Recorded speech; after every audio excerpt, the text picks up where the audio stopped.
Get the hell out of here.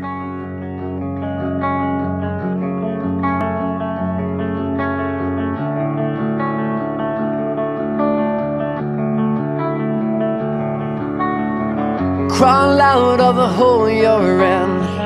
Who you are is not who you've been. Now's the time to sink or swim. Will you fight the tide or get lost within? And I know you're feeling low, feel like you've lost control, but the darkness that you know you're home and you're not alone. And all you've wanted was just so much more. This world has taken a hold. Don't let them get your soul. The silence, you feel it, cold as a winter storm. This world has taken a hold. Don't let them get your soul.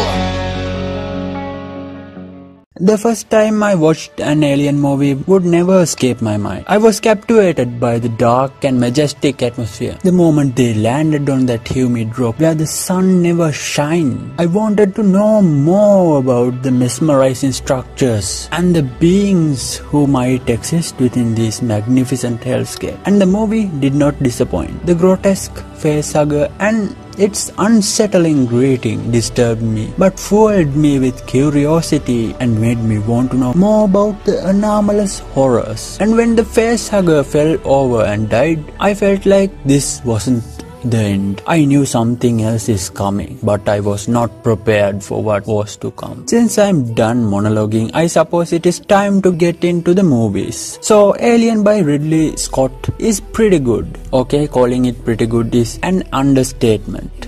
It's still one of the best science fiction movies of all time. And thanks to the great H.R. Giger, we were given a glance into a world that was truly alien. The plot deserves a 9 out of 10. The writing was simple yet intriguing. The characters had chemistry. Even though they were just introduced, the characters were perfectly developed throughout the span of 2 hours. Now, it isn't perfect, but it's almost there. And fun fact, the xenomorphs were modeled after the Night Gaunts by H.P. Lovecraft. The Night Gaunts were black, lean, rubbery things with horns and barbed tails, bat wings, and no faces at all.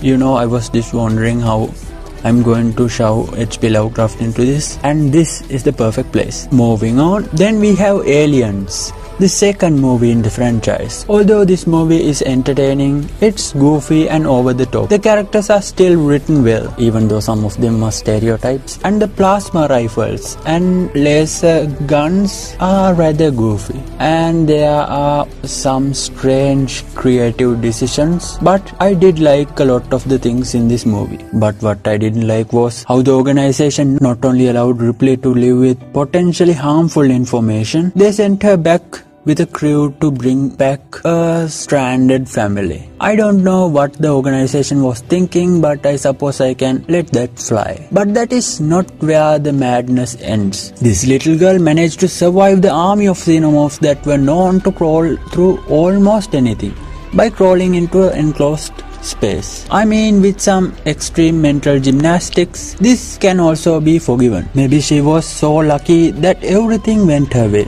other than, you know, the death of her whole family. Moving on, if someone were to ask me what they remember about Aliens, they would probably say the battle between Ripley and the Queen Xenomorph. But if I'm being honest, that scene was stunningly stupid. Let me elaborate. After a long battle with the Queen Xenomorph, she throws it down to the airlock and opens the gate or door or whatever. This flings the mother of monsters into the infinite vacuum. But Ripley, who is significantly weaker than the Queen, escaped the grip of the indifferent void of space. Shouldn't her arms be torn asunder? And shouldn't the little girl follow her into the unforgiving nothingness? Unlike the other mistakes, this is hard to ignore. But unlike what most people believe, the unending void doesn't necessarily suck up everything it comes to contact with. The raging pull comes from the air within the sealed spacecraft, escaping at an incomprehensible velocity. So it's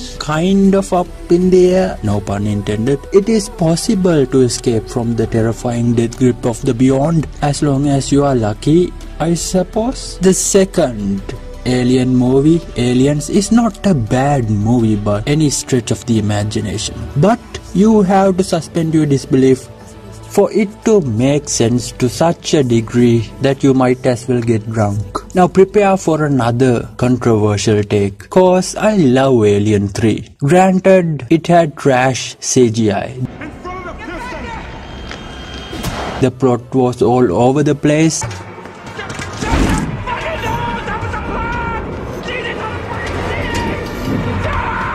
And there was only a single xenomorph.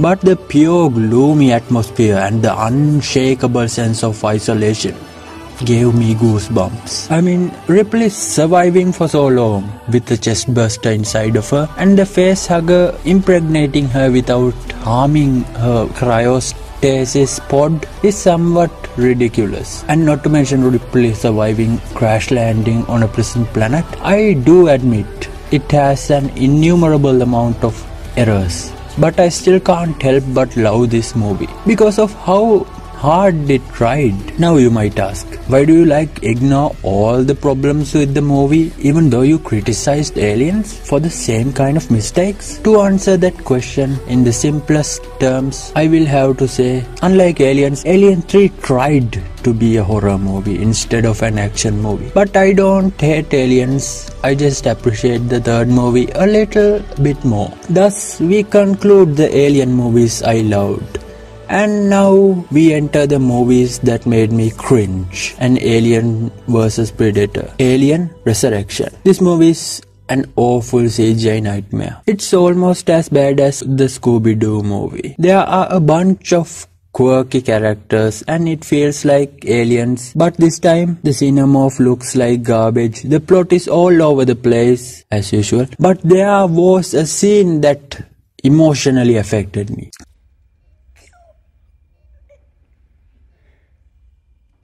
No, not that one. This one.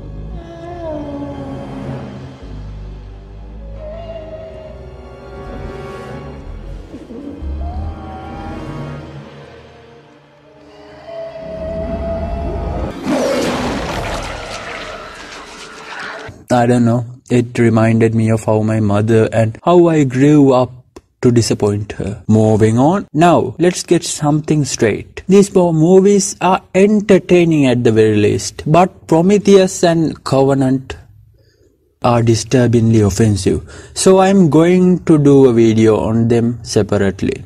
And I loved the Alien vs Predator movie. Like and subscribe and stay tuned to find out my strange attachment to this cute little pair of movies.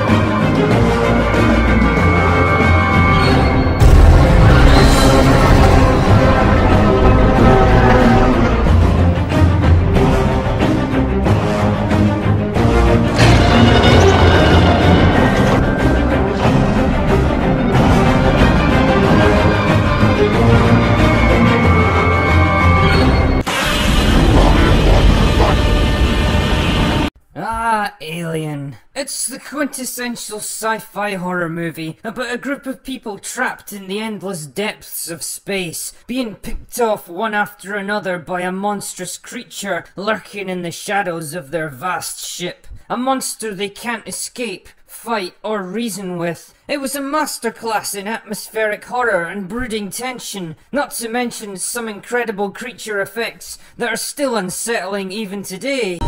It's okay.